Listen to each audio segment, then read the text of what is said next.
Assalamualaikum warahmatullahi wabarakatuh. Apa kabar anak-anak sekalian? Semoga semuanya sehat.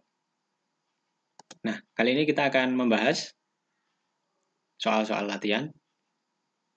Ini ada di buku paket kalian yang kalian kemarin sudah kerjakan. Kita bahas ya.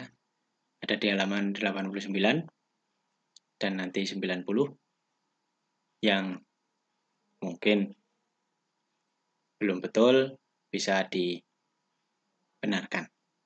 sambil menyimak pembahasan ini.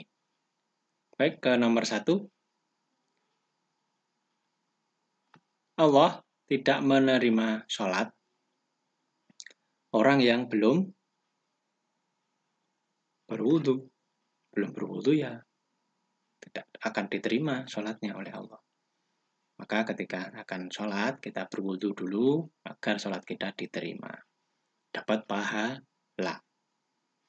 Kemudian nomor 2, Allah mencintai orang-orang yang suci dan bersih. Tidak yang kaya, tidak yang kotor, tapi yang bersih. Ketiga, berwudu menggunakan air. Kalau debu itu digunakan untuk tayamum. Batu itu digunakan untuk istinja, menggantikan air kalau memang tidak ada air. Nomor 4, jika dalam berwudu kita meninggalkan rukun wudu, maka wudu kita tidak sah. Rukun itu urut-urutan yang dilakukan saat wudu. Kalau kita tinggalkan, maka wudunya menjadi tidak sah. Nomor 5, air yang bisa dipakai untuk berwudu adalah air hujan. Kalau yang A air teh, B air kelapa itu walaupun bersih, tapi tidak boleh untuk wudu. Kemudian nomor 6, apabila kita tidak berwudu, maka sholat kita tidak sah. Tidak sah itu ini tidak diterima oleh Allah. Tidak dicatat pahalanya. 7. Wudu adalah cermin kebersihan. Cermin itu maksudnya sebagian dari kebersihan. Ya. Nomor 8, kentut akan membatalkan, ya ini wudu ya, tidak puasa, tidak sahur. Pastinya wudu. Kalau kentut, wudunya batal, maka harus wudu lagi ketika mau sholat.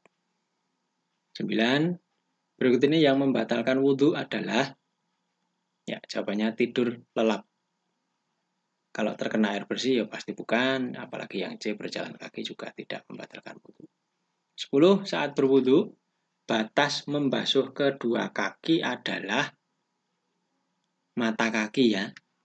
Mungkin ada yang jawab lutut.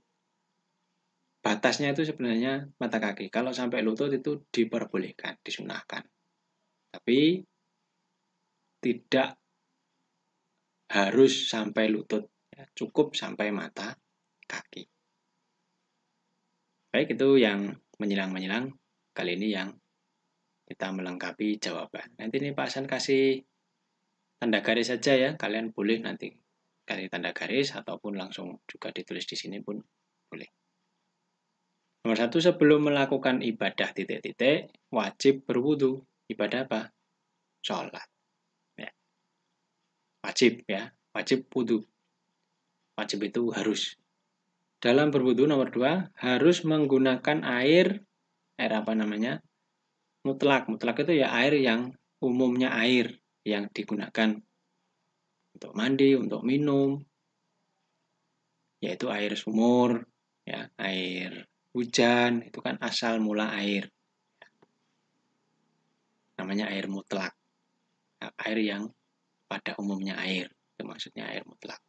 Kemudian yang ketiga, air yang terkena titik-titik tidak boleh digunakan untuk wudhu. Air yang terkena apa? Terkena najis. Najis itu kan kotoran hewan, atau air kencing hewan, bangkai, itu maka kalau sudah terkena itu airnya tidak boleh digunakan untuk wudhu karena sudah kena najis. Nah, berikutnya ini di halaman 90.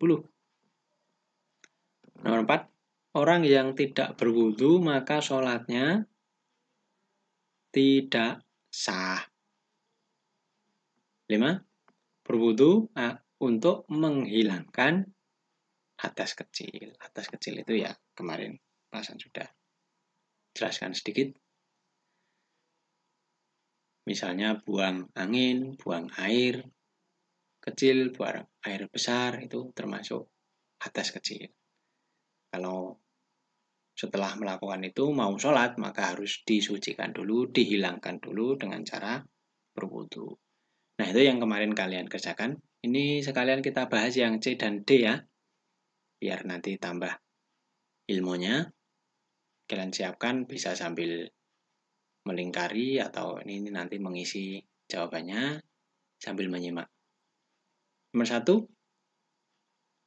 berwudu boleh menggunakan air sungai yang mengalir. Boleh? Betul atau salah? Betul. B. Boleh menggunakan air sungai yang mengalir. Kalau air sungai menggenang tinggal sedikit kotor, jangan dipakai. Ya, tapi air sungai yang melimpah, mengalir, airnya pun bersih, bening itu boleh.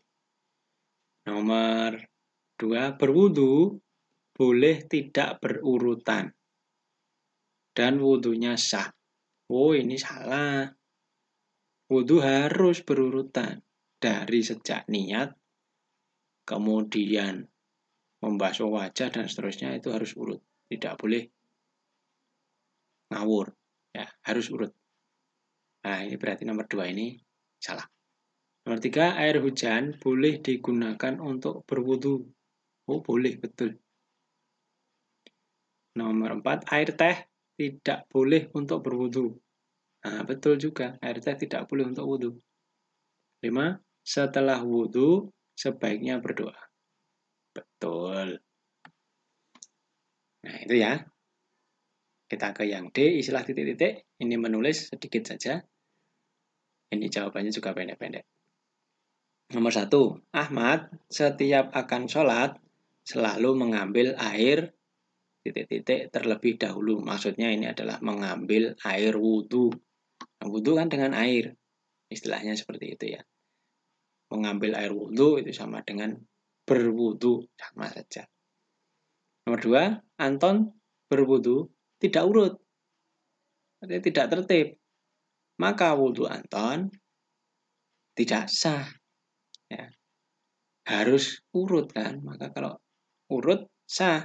Tapi kalau tidak urut maka menjadi tidak sah. Nomor 3, pengertian wudhu adalah, nah ini panjang bahasan singkat saja di sini. Nah, pengertian wudhu adalah membasuh sebagian anggota tubuh.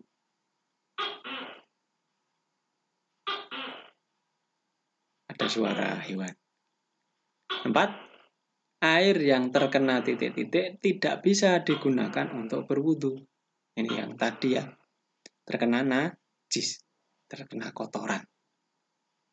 Maka tidak boleh untuk wudhu. Harus ganti air yang suci dan mensucikan. Nomor 5, setelah wudhu kita dianjurkan membaca doa. Doa wudhu kemarin sudah beberapa kita hafalkan.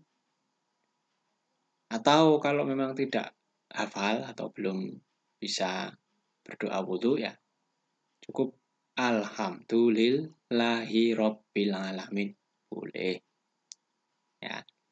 Nah, untuk yang E ini tidak perlu karena ini jawabannya panjang-panjang.